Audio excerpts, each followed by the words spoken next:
Welcome to the Emerald City Sportscast.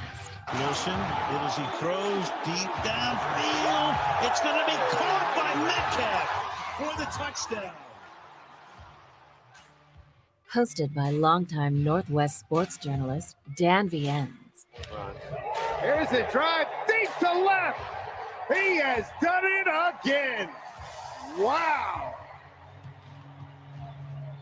Kyle Lewis, 3 games, 3 home runs. Mariners have a 5-2 lead. Brought to you by Hollywood and Vines Recording Studio.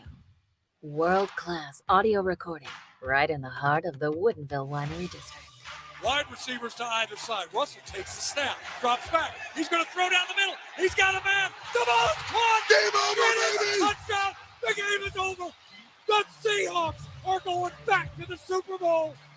And now, broadcasting live from the Dan Cave Studios, here's your host, Dan Viennes. Welcome back in, everybody, to the Emerald City Sportscast. I am Dan Viennes. It is July 15th, 2021, and we're going to talk baseball today, but football's right around the corner. The Seahawks open training camp in about 2 weeks, and coming up Monday, just a matter of days, our big live crossover podcast event at Ozzy's in Seattle. There's the details on the screen. Ozzy's in Lower Queen Anne in Seattle, legendary sports bar, just about a block and a half away from the new Climate Pledge Arena. Bill Alfstad and Keith Myers of the Seahawks Playbook podcast are going to join me for a combined live stream podcast training camp preview, which we will then post on these podcast platforms if you listen to the show after the fact. We will also be joined by Corbin Smith of Seahawk Maven and SI.com and the Locked On Seahawks podcast. So it's going to be about 3 to 6 o'clock, sort of a marathon show on Monday during happy hour at Ozzy's. So lots of great food and drink specials, and we have a lot of cool stuff to give away. I'm giving away my preseason Seahawks tickets to the Charger game. We're giving away 5 $50 Fanatics.com gift cards so you can get all the merch you want. And yesterday, my boss just chipped in a $200 gift card to El Gaucho, the El Gaucho of your choice. But if you come to Bellevue, you can see me and we can chat about the Seahawks or Mariners. So that is coming up on Monday. Today, though, we're going to talk baseball. The Mariners had their draft 20 rounds this year after the extremely abbreviated last draft of last year during the pandemic. Back to 20 rounds this year, not quite back to what it used to be, but still a lot more substantial. And who better to help me break it all down than Jason Churchill of ProspectInsider.com, founded that website. And then, of course, the Baseball Things podcast on available on Patreon. Jason joins me now. How you doing, my friend? Hey, it's good to talk to you, Dan. It's good to hear your voice. It's been a little while. It has been. Yeah, we talked before the season. And a lot has happened since then. We didn't, I'll start with this. We're going to focus mostly on the draft, but last time we talked, we didn't really know what the roster was going to look like. We still, at the time, I'm not even sure if they'd signed James Paxton yet. I can't recall if they had or not. And so we were still unsure as to whether they were going to add to the roster. And we talked about some general expectations of what you thought we were going to see from the prospects. Where do you, now at the halfway point, not technically, but at the All-Star break, how do you feel about where the team's at today? I think in some ways it's kind of funny. I fall on both sides a little bit. I think there are ways to view this as they're ahead of schedule, so to speak. And you obviously have to start in the win-loss column there. I thought probably the upside when the season started for me, just before Paxton was signed, I thought the upside for this team was about 500, give or take a couple of games. It's a long season. You just never know, but I thought 80 to 83 wins was like the very best. And maybe that still is the case, but it looks like they've put themselves in a position to maybe add incrementally here this month and turn out to be an 85, 86, 87 win team. I think that's the upside now. Whether that's good enough to get into the playoffs, probably not. We'll have to wait and see. But then I think on the other side, there's mixed results, and we're going to see Kelnick again, and we're certainly seeing Raleigh. But I think folks wanted to see, and when I say folks, I mean the Mariners themselves, the Scott Services of the world, Jared DeHart, Tim Laker, Jerry DePoto, certainly the front office folks wanted to see a little bit more from certain young players. I think the JP Crawford development is huge for this team. I think some disappointments. Shedlong wasn't ready to go when they hoped that he was. Now he's had his moments as well. Dylan Moore hasn't produced. He was started to hit, then got hurt, and he's been back a little while, still not hitting for average. So now you have to start thinking about second base for the future, both now and for the future. Like, what are you going to do there? Is Shedlong an answer? Is Dylan Moore an answer? Do you have to go out and get somebody else? I lean toward the latter there, certainly. Yeah. And obviously Evan White at first base. The season has not gone. That's a disappointment. The season has not gone very well. And to have, to be able to kind of split that down the middle, the JP thing positive, Logan Gilbert so far positive, Jake Fraley kind of came out of nowhere. I don't think anybody was expecting that from him, and he's showing some consistency now, so that's been fun. Ty France, I think, has been pretty much what everybody thought that he would be. But then there are just as many disappointments. So while overall you can't go, oh, none of their young players are doing what they hoped, or all of them are doing what they hoped, they're kind of stuck in the middle there. And it's kind of funny that if it was 5 out of 10, if it was 50%, if that's where it is now, and it kind of seems that it is, if you made that 60% or 65%, where would this team actually be right now? What if you had a viable first base option out of Evan White and Ty France was more of the DH and the filling guy to get his at bat 6 or 7 days a week? You'd have another bat in your lineup, and that's one of the things that they're missing right now. So, and the same thing on the pitching side. I mean, Justice Sheffield, full step backwards, maybe 2. Justin Dunn, I think, took a step forward in stuff, but the performance isn't really all that different. And now he's obviously hurt. So injury's been a big part of it. But I think I'm kind of in the middle. I think it's gone well in some ways. Some things haven't worked out. And to be honest with you, coming out of the break here, the thing I'm taking from it that may be the most meaningful is it's clear Scott Service and that field staff know what they're doing, because it's very difficult to keep a bunch of young players interested if you and the leadership, the player leadership, doesn't know what they're doing. I think they've proven that they do, and I do think that's a big deal moving forward. Yeah, it's an interesting point to make, because I think there's still voices out there who think that's where change should be made, that things aren't good enough or where they want them to be. But I think for the most part, people that understand what's happening recognize that, and I think we've gotten to the point. I think we both agree on this, that extensions for those two guys are just a matter of time, and right. It's just a matter of how long they'll be and how expensive they are. I think there's a misunderstanding then about what extensions mean for managers and general managers. If the Mariners signed, I'm going to get real extreme here just to drive the point home. If the Mariners signed Scott Service to a 5-year extension, which is really long for a manager, especially a manager that hasn't won anything yet, who cares? Like, if 2.5 years down the road, it's time to say goodbye, you fire him and you owe him what, $3 million? Like, it's not the issue that some people seem to think it is. I mean, Jerry Dipoto is not going to make $5 million a year on this new contract. He's just not. So if you give him 4 years or 10 years, it's not the deal that everybody thinks it is. If you want to move on, you move on.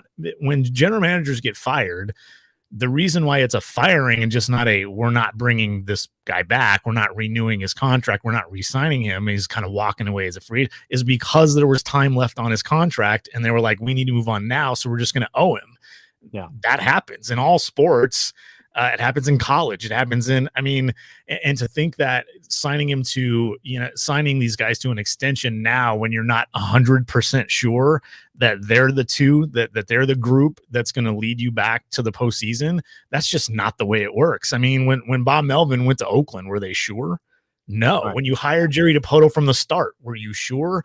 No. And now as we're gaining evidence, there's more evidence that they are the pair, that they are the group, than there is that there aren't. And maybe that's where the disconnect is, because people don't see the wins and they don't understand that the first, 3 seasons, they were just kind of making the best of it and we're kind of stuck in purgatory there. And then after the 18 season is really when Jerry Dipoto's job really started. But yeah, you're right.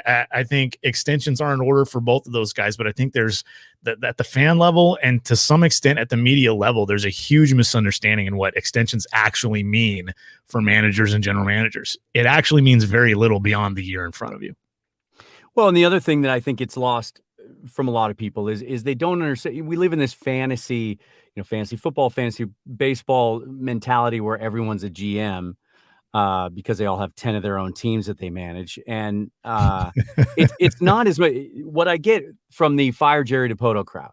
And unfortunately, some of those voices are voices that have a platform, people that have popular podcasts or have, are kind of out in the mainstream and have recognizable names or social media presence. It's not just about, I don't like a couple of the cherry-picked trades this guy's made, or the team's not a World Series contender this year, and I want a World Series contender.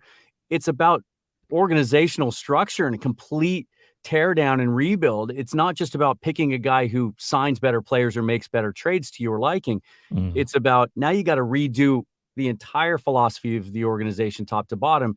And there's so much overwhelming evidence that those things and those processes are so consistently implemented and successfully implemented because the evidence is overwhelming at this point, that why in the hell would you think that this guy doesn't then deserve to stick with this a little longer to see if he can get it to the next level? It just baffles me. Yeah, I think that's what the blank space is for some folks. And I'm not trying to pick on anybody at all, and certainly not anybody in particular, but when you don't understand how baseball teams are built and where the Mariners were when Jerry Dipoto took over, like seriously, I feel like I have to say this every time it pops into my head, right? In 2016, when Jerry Dipoto took over and Stanton was about to take over and he was running the team, like that was you look at what the farm system had, not a whole lot. Like the farm system itself had nothing. Like Tyler O'Neill was their top prospect. And I'm not picking on Tyler O'Neill, but like at no point at any time in Tyler O'Neill's career should he have been a top 5 prospect, let alone a number 1 prospect. The farm system was terrible.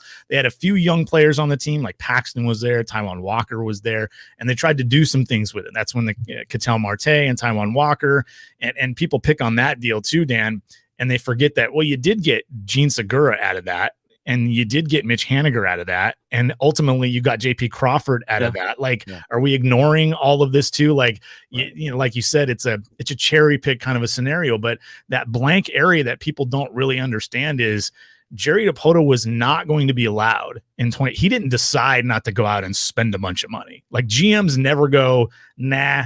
And, owners are like, nah. Like the GM, like Jerry would have been like, wait, you're going to give me like another $50 million a year in payroll? Sweet. Let's go out and take this aging team over the next 3 years and do everything we can and try to help them win. And they actually got close to legitimate contention a couple of times. And then in 18, they contended all the way into early September before the A's pulled away.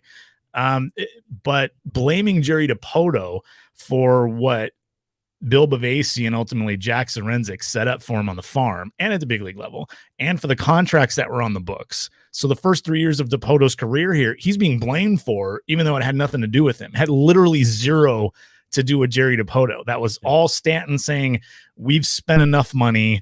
Let's try to do this the right way.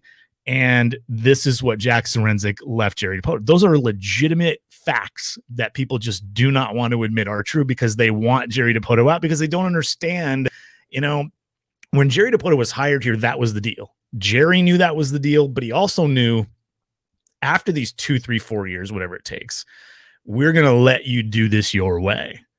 That's why he signed the deal. That's why he stayed. And you know what? That's why he's going to be here another 2 or 3 years, to be honest with you. I'm 100% sure the two sides know right now that there's already in principle an agreement between ownership and Jerry Dipoto for him to stay as general manager of this baseball team. Well, let's kind of transition then to the next part of this, which is Jerry Dipoto, Scott Hunter, and his staff just had another draft. Was this their then 5th, 6th draft? 17 was the first one with Scott Hunter. Yes. Yeah. And again, part of all the evidence that we're talking about that these guys kind of have an idea of what they're doing is there's a lot of draft success stories to this point. No major league all-stars or superstars have developed yet, but we're still kind of at the uphill part of this process. This draft in particular was different, though, than any draft that we've seen, not just from Jerry Dipoto, but from any general manager of the Seahawks for the most part over the last 10, 15, 20 years.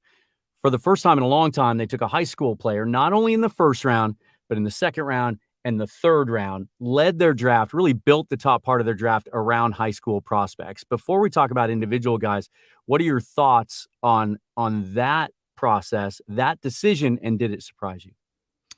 It surprised me that they went prep 3 times in a row. Yeah. And it surprised me if you'd asked me when I woke up on Sunday morning, day 1 of the draft, if you'd have told me they're taking a prep play, I'd have been like, well, I think it's possible. I wouldn't bet that way. I was never as convinced as most others seemed to be that they were going college at that point. That seemed to be everybody's mock draft, all the folks that are connected out there, the pipelines, the Baseball Americas, everybody was, Matt McClain, Colton Cowser, Sal Frelick, Ty Madden. That was just repeated like over and over and over again. I was never as convinced of that because everything that I kept hearing about where Scott Hunter was, which players they were going to see, which ones they spent their most time with, which ones that they actually talked to the most recently was a mix. It was a mix of those college guys and some of these prep players. And the morning of, I got word from 2 folks that are very well connected that ended up calling the pick that were like, it's going to be Harry Ford.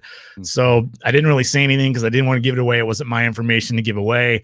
But about an hour before the pick was made, I knew unless somebody else popped Harry Ford, that's what was going to happen. But yeah, going prep in round 2 and in round 3 definitely surprised me. It really did. But it's funny, after that, 17 consecutive college players after that. Yeah. Didn't pick a single high school player after that. But you kind of see what they're trying to do here, that they're trying to mix things up. You mentioned, it was 5 drafts with DePoto, 4 with Scott Hunter at the helm. And really, I think 3 coming into this year, 3 drafts in a row where they really had everything kind of in order the way that they wanted. It takes a couple of years for a general manager to come in, get the scouting director he wants, get the player development director he wants, and to build the staff underneath them, including the analysts and your assistants in your front office, like the Justin Hollanders and all the data folks there that do all the analysis to get it together. So I think that 2018 draft was really the first time where it was like, boy, we're a well-oiled machine. Let's go do it. And we're starting to see the fruits of that draft with Cal Raleigh and Logan Gilbert, both in the big leagues at this point. I think the surprise was the 3 in a row for me, the 3 prep players in a row. If they'd have taken 3 of 5, wouldn't have surprised me. If they'd have taken, the first 2 and then college and then back to prep, probably wouldn't have surprised me that much. But 3 in a row absolutely caught me off guard for sure. Well, and it's interesting in hindsight now, too, because you never know what to believe from front office people and scouting directors and head coaches before a draft in any sport. We've seen Schneider and Carroll and some of the ways that they play with semantics and everything and in trying to, not give away what they're going to do. Scott Hunter came out, I think it was on Wednesday before the draft, in a pregame interview on Root Sports before the ball game and talked really openly about how for the first time in years, they love the high school players in this draft. And that's where their focus was. I didn't really take it seriously at the time because these guys never give anything away, but apparently he wasn't blowing smoke. And that's definitely the direction they went. Let's talk specifics now. Harry Ford, you mentioned him by name, catcher for the most part, high school player out of Georgia.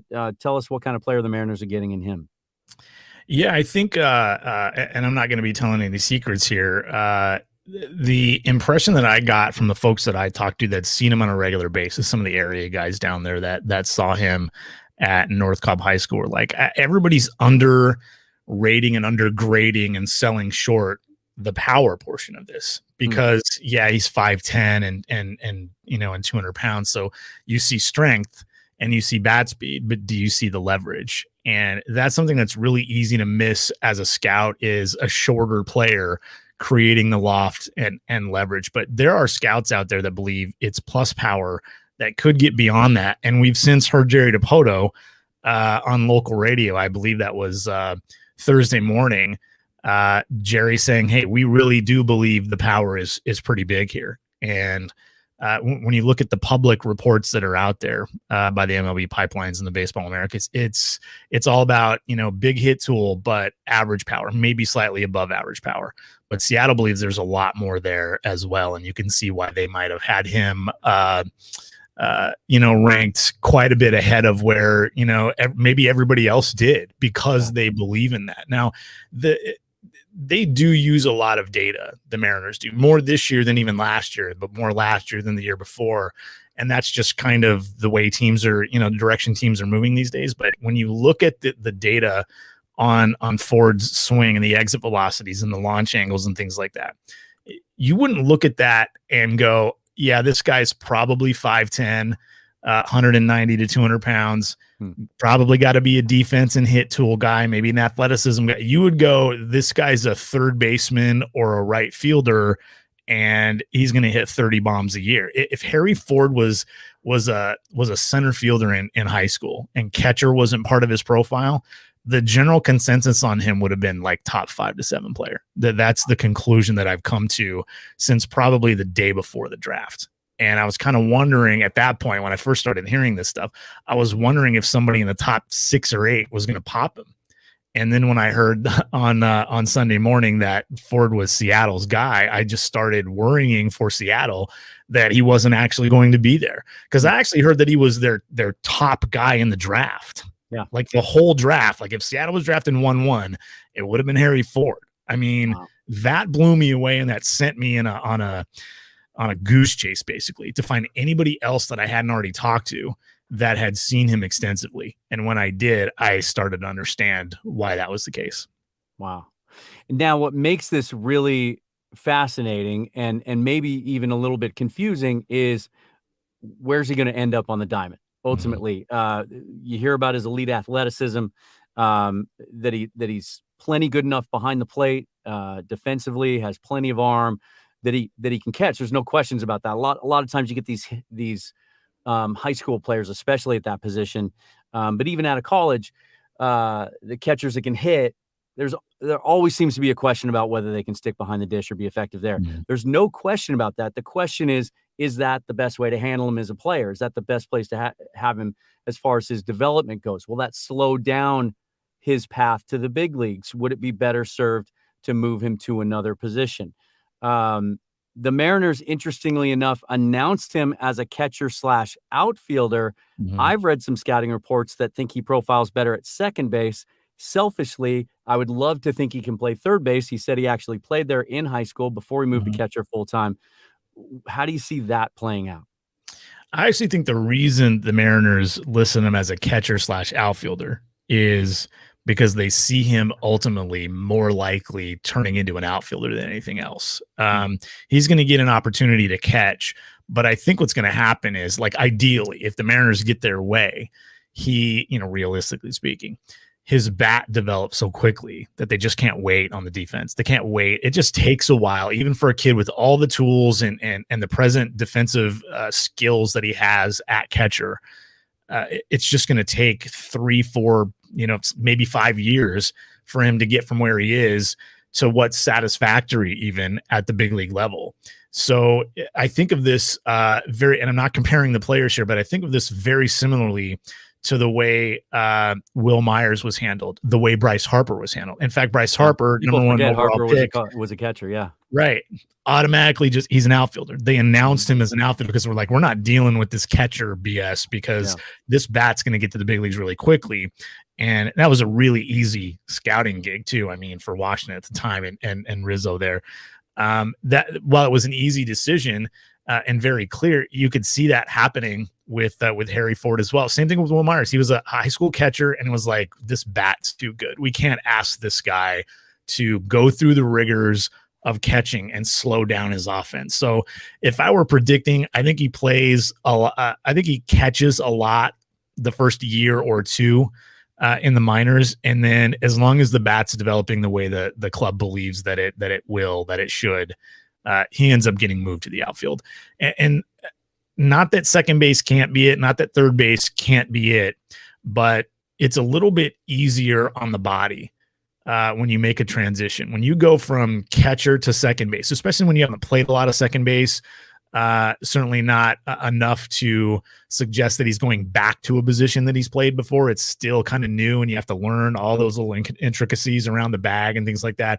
It's very physically demanding. So when you're changing things, throw him out in center field, throw him in left field, whatever it is, and just let the bat play.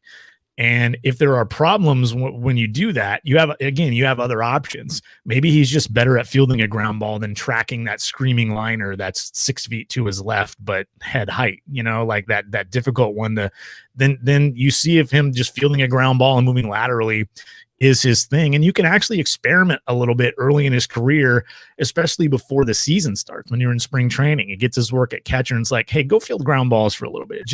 Let's just see what it looks like, see how it feels. Give yourself a break behind the plate, or go shag fly balls. Go play. Let's go play some scrimmage games in center field or left field or whatever it is, and see what happens. That way, if you end up making that move at some point, it's not entirely foreign to him. And in this day and age, Dan, I'm not 100% sure it might not make sense for him to learn two positions anyway. Like, in a perfect world, kind of the direction the game's headed. Yeah, in a perfect world, maybe he's your third catcher, but he's a very good defensive left fielder, or at least an average defensive third baseman. But now you kind of have three catchers on your roster. The flexibility you have there becomes incredible. We talk about the advantage of Shohei Ohtani being a really good starting pitcher and a great hitter.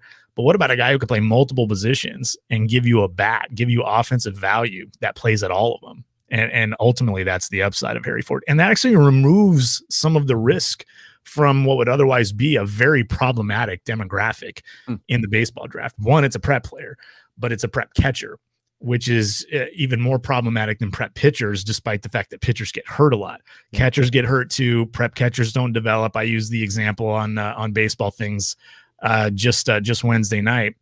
In that 2009 draft with Will Myers, there were 3 prep players that were high school catchers that were potential first round picks. They didn't all go in the first round, but Max Stassi was one of them. And it took him 10 to 12 years to get anywhere near useful on an everyday basis at the big league level. Will Myers immediately moved out from behind the plate to play the outfield and is actually a pretty productive player. And the other one was Luke Bailey at Tommy John surgery, and he's out of baseball, never made the big leagues. So that was supposed to be one of the best prep drafts for catchers in a long, long time. And we see how that turned out. Yeah. Well, so then we go from Harry Ford, we go to the second round.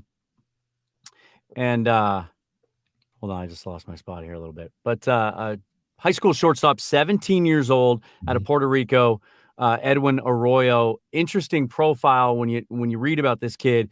He's been described as raw. What I like about it, though, so many times when you see shortstops drafted out of high school, college, there's always a question. We just talked about this with catchers. Can they stick at shortstop? Are they a true shortstop? Are they a legitimate shortstop defensively? There don't seem to be any questions about that with Arroyo, that this kid is an outstanding defensive prospect at shortstop, has plenty of arm, if not a plus arm. The hit tool seems to be in question, although I've read plenty of scouts that believe in it. He just needs to grow up and fill out physically. What do you think of Arroyo?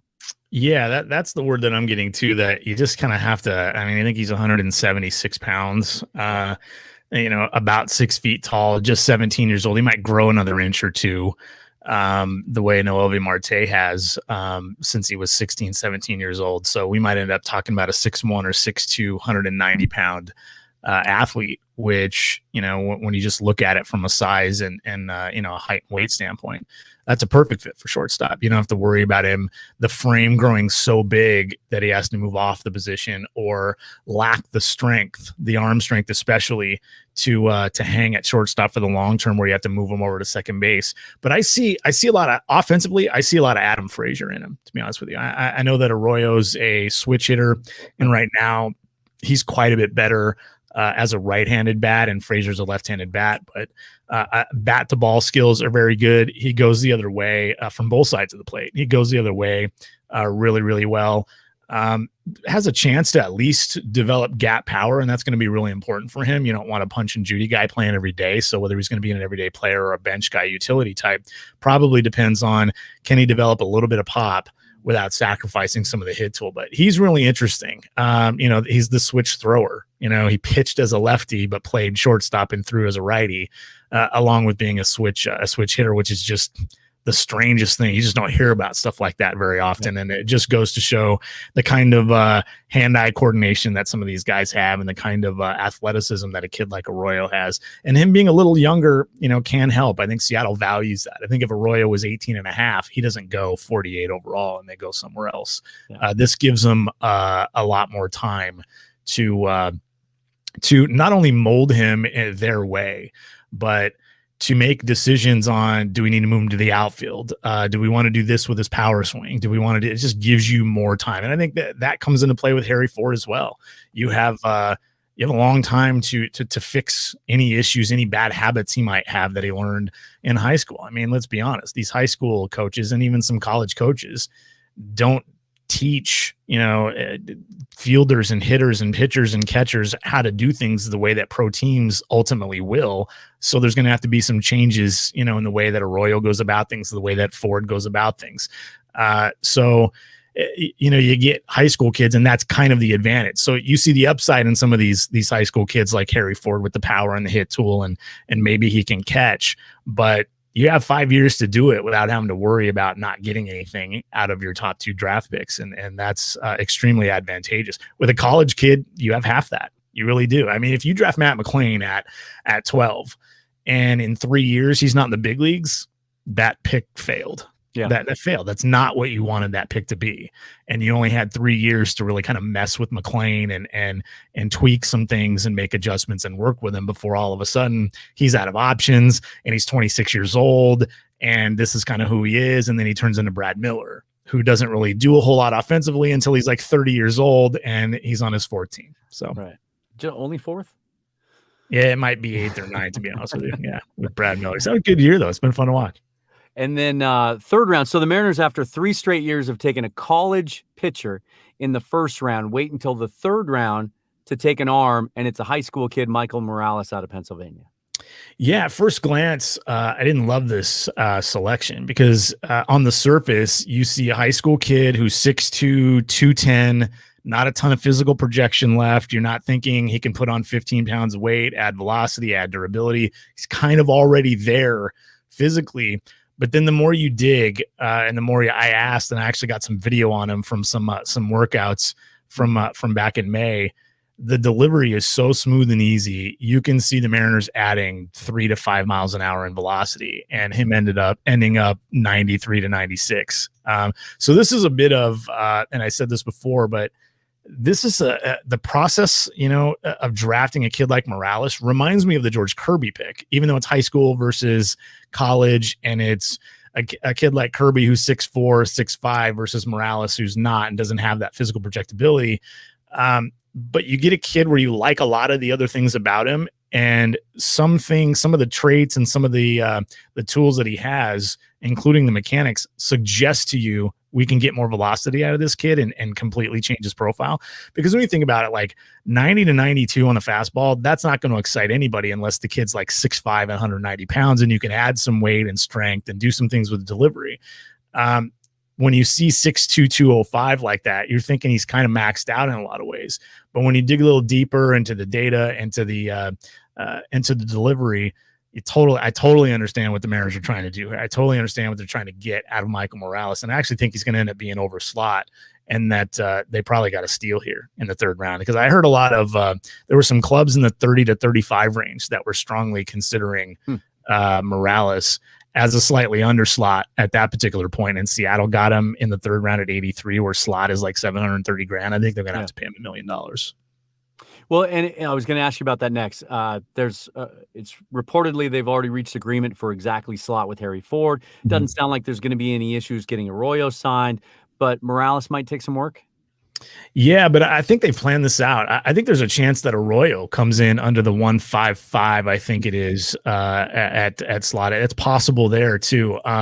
But certainly in round 5 with Andy Thomas, the kid from Baylor, I think slot there's about $380,000. They could get him for anywhere from $10,000 to $100,000 and save a huge number there. You could save $250,000 to $300,000+ on that pick alone, and hand that to Morales, and you're already over $1 million there. So I don't know what the number is there, but I'd be surprised if it wasn't north of $1 million. And that actually brings up some of the picks from later. That there are a couple of picks that might require significantly over slot, including a pick or two after the first 10 rounds that they picked up on day 3 that would probably require over slot. And slot for every pick after 10 is $100,000. Every penny over that counts toward your bonus pool. So if they don't have any bank left, once, they get these guys signed, 11 through 20 have to be $100,000 maximum, or you're not getting the player signed. So I'm really curious to see how they move money around here. What a perfect transition, because what I wanted to talk about next, after we get past that, the first 3 rounds, which I think were the real storyline of this draft going high school, those first 3 rounds. I do really like the 4th round pick, though, Dan. I will tell you that. Bryce Miller, you get a From kid that's A&M. 6'2", 180. I mean, we were just talking about how 6'2", 210 is a lot different than when you get a kid who has a frame where you can add 15 pounds easily and not worry about slowing him down. Athleticism, 92 to 95, touch 99 in a relief role. I think there's some Levi Stout comps here that work if you want to stay in the Mariners organization, where the floor here is 3-pitch reliever that might be able to go 2 innings for you at a time and maybe even reach triple digits with a plus breaking ball. So it's all about throwing more strikes and improving the slider for Miller. But I like that pick at 113. Well, I wonder, I was going to ask you later, of all the kids that they took 1 through 20, who would you put your money on having the best shot at getting to the big leagues first? Would that possibly be your answer? I'd probably pick Brian Wu, the 6th rounder, just because he's probably going to be a reliever. Yeah, he's a reliever. So if you go non-reliever, yeah, it might be Miller, but man, he still is a little bit of a project. Assuming that everybody signs for a second, yeah, it's probably Miller, I would think. But Harry Ford's in that conversation. It's not going to take him 5 years to get to the big leagues. If it takes 5 years to get to the big leagues, that's bad. That means the bat didn't develop, and they left him a catcher as a result. I mean, we've seen that go the other way. When they drafted Marcus Littlewood and his bat struggled, they were like, maybe you can catch, because if you can hit at this level and catch, that works. But it doesn't playing shortstop or third base. So I think Harry Ford's absolutely in that conversation. And I'm not sure, to be honest with you, I wouldn't bet on Ford being the first non-reliever in this draft class to get to the big leagues. Okay. And then you kind of teased this by talking about the need potentially to go over slot on some of these later kids. But there's a couple arms that really intrigue you on day 3 even of the draft between rounds 11 and 20, including the 2 JC pitchers. Talk about those guys. Yeah, Troy Taylor is one, the 20th round pick out of Cypress College. I think he's listed at 6 feet and 195. He's probably 5'11 and 215, to be honest with you. He is built like a house. Low to mid-90s fastball, pitched in the draft league. Both of these kids pitched in the draft league. You have to like the fastball data on a guy like Taylor. I'm not sure how signable he is, but he is a second-year JC player. So there's some leverage there. He may not want to use that leverage. He'll be 21 in September. We'll kind of see how that works out, but I don't think $100,000 is necessarily going to get it done with a guy like Taylor. And Andrew Moore was I know that name scares some folks because they selected Andrew Moore in the 3rd round a couple of years ago, and nobody really understood why except Tom McNamara, and that obviously didn't work out for the Mariners or the Rays at the end of the day. But this kid is this Andrew Moore from Chipola College in Florida is the antithesis of Andrew Moore, the kid out of Oregon State from back in the day. He is 6'5", 6'6", 215, 220 pounds. He's touched 99 miles an hour. He's consistently 93 to 97. He also pitched in the draft league. His slider has improved, and there's a college scout out there. And I think Moore is signable because he's a little older. I think he's going to be 22 years old, like in a month or something like that. So I think signability there isn't as much of an issue as it might be with Taylor or a couple of the other players from day 2 and 3. But yeah, I mean, you just think of that profile: 6'5", 220, 225, up to 99 miles an hour. Good rise kind of movement on his fastball, so life up in the zone. And the college coach that I was getting to there keeps bugging me about him. They need to sign this guy. They need to sign this guy. And I'm like, well, but what's the trend? What was the quote that I used for Moore from this scout, this college coach was, he hasn't done a whole lot, so he wasn't going to go early, but the trend is like a stiff north wind or something like that. And I was just like, whoa, okay, you're getting creative in a way to kind of describe where this guy's heading. So everything is pointing up for a guy like Andrew Moore over like the last year. And the draft league actually helped him quite a bit because some people saw him touch 97, 98, 99 with that movement on his fastball. We're able to collect some data very late in the process. And I think that helped Moore get drafted. Yeah, I just checked. He was born in August of 99, so he's going to be 22 in August. So I don't know that there's a whole lot of signability issues there. I'm not sure it's going to take more than $100,000 to get him, but if they do get him signed, I think that's a really interesting project to add to your system. So I want to be careful about how I frame this next question. But every year I like to, and I'm not a scout. I don't watch these guys extensively. It's kind of hard for anyone to, if they're not in the business, have the connections you do and do what you do. But you can glean something from looking at statistics and looking at track record and production. And there was something about Patrick Frick when he was drafted in 2019, 14th round, that just stood out to me, even though he was a senior sign, right? Out of Wake Forest, and a guy that, didn't leap off the charts athletically, certainly wasn't a top prospect, obviously going in the 14th round, was an easy sign, probably went under slot because he was a grad. But when you look at his stat line, some things jumped out. And he clearly had a skill set. He had more walks than strikeouts his senior year. I think for his entire college career. He did. Clearly saw the strike zone well, knew what he could do, what he couldn't do. But you didn't really think, well, wow, this is a big leaguer. Just was interesting. It stood out to me. And now, 2 years later, Patrick Frick's like a stiff north wind. I mean, he's really his profile is changing by the day, and he's probably about to be promoted. And you don't have to squint as hard now to see a big leaguer there of some sort.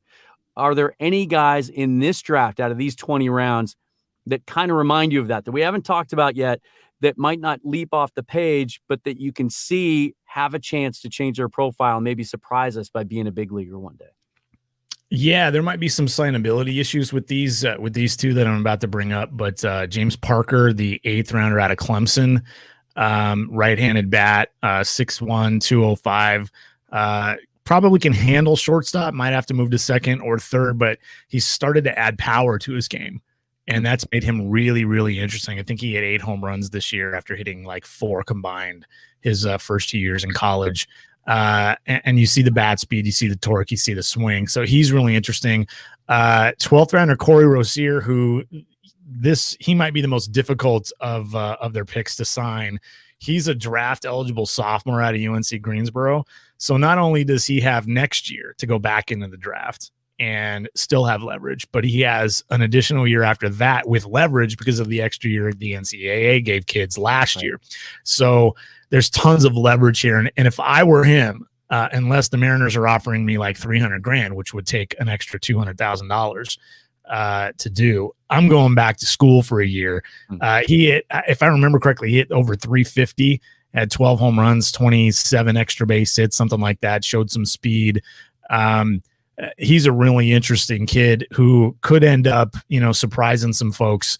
Coming from a small school, people tend to doubt the power. And that's why, the data on exit velocities and things like that is so meaningful, but he has good numbers there too. I think Ben Ramirez, the kid out of USC, is really interesting. I don't know that he's a long-term shortstop, but he might be the closest thing the Mariners drafted this year to Patrick Frick. He's a left-handed bat, played shortstop and then mostly third base this year at USC, but you watch the swing, you can get excited for the hands and the bat speed and the swing plane with Ben Ramirez. So he's really interesting and, very similarly built. I think he's a little taller than Patrick Frick. I think he's 6'2", 6'3", but kind of reminds me of that kind of a situation where he could get into.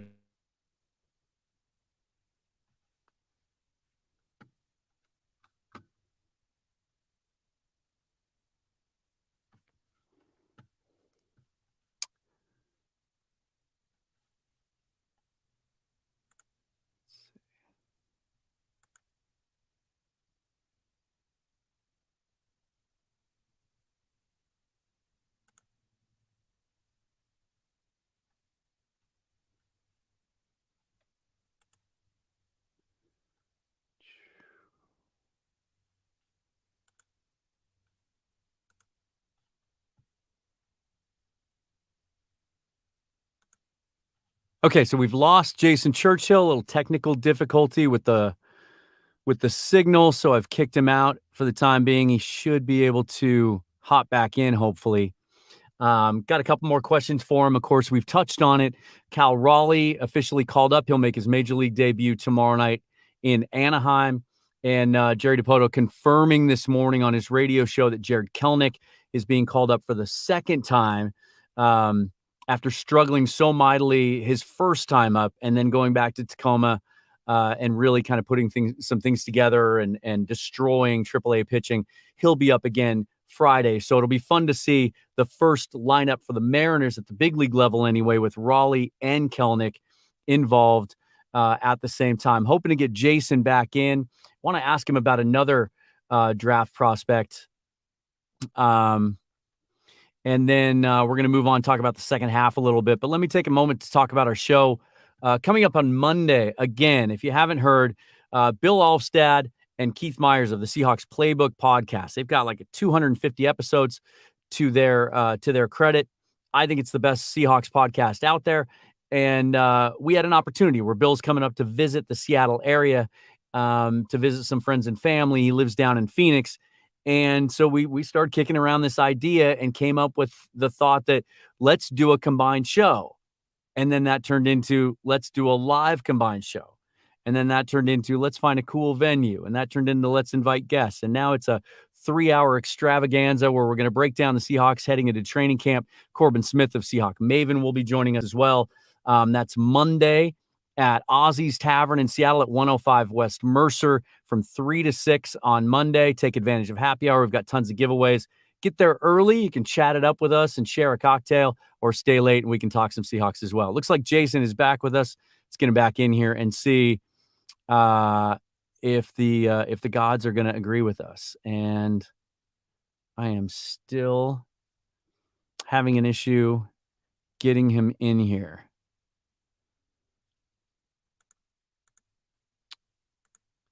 Well, this will be some fun editing when this is all said and done. He is just frozen, and I'm not able to get him in here. Well, let's do this. I am going to stop the live stream, see if I can get the technical issues fixed, get Jason back in here, and then we'll finish out this show. So if you're watching the live stream, give me a few more minutes. Keep an eye on Twitter or wherever you find this, Facebook, to get back in, and I'm going to see if I can get Jason back in here. We'll see you in just a bit.